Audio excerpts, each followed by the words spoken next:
Everyone, and welcome to my show. Today we have a very, very special guest. It's the President of the United States, John F. Kennedy. Everyone give him a warm welcome.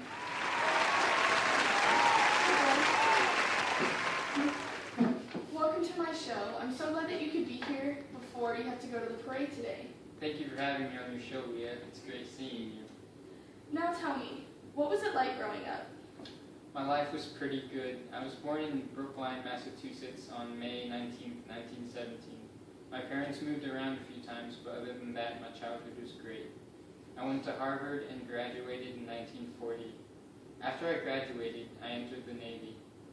I heard that you saved yourself and the survivors after your boat sunk. Yeah, a Japanese destroyer sunk the PT boat I was on. I was injured badly, but I led the rest of the survivors to safety.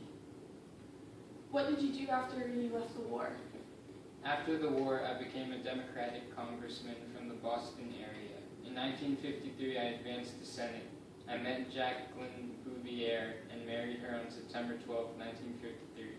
In 1955, I won the Pulitzer Prize in History for the book I wrote, Profiles in Courage. Wow, that's really interesting. Well, we're going to go to a commercial break really quick, but when we come back, we're going to dig deeper into the life of John F. Kennedy. Hi everyone, and welcome back to the show. Today, my special guest is John F. Kennedy. For those of you that are just tuning in, we just have a few more questions to ask you before you have to leave for the parade. Tell me how it was beating Nixon in the election. It was amazing becoming the 35th president and beating Nixon. You're the first Roman Catholic president. That's amazing. Yeah, it's good that we can vary the leaders of the country. Now, I remember in your inaugural address, you said, "Ask not what your country can do for you, but what you can do for your country." That was a really moving quote, and you've really followed up with that. Well, we tried to redeem my campaign pledge to get America moving again. We had economic programs that launched the country on its longest sustainable expansion since World War II.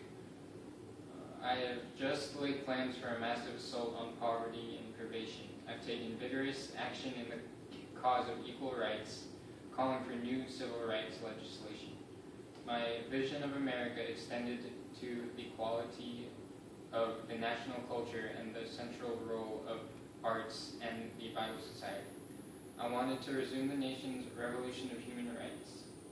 That's fantastic. Now tell me how you dealt with those crazy, crazy Russians. Well, I permitted a band of Cuban exiles to attempt to overthrow Fidel Castro. It failed.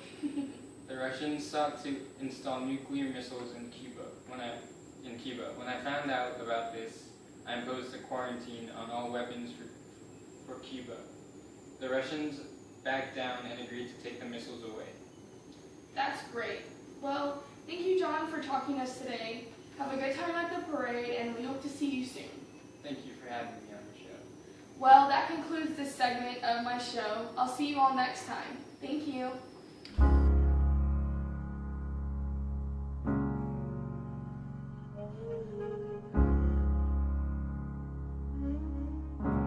Spend all your time waiting for that second chance.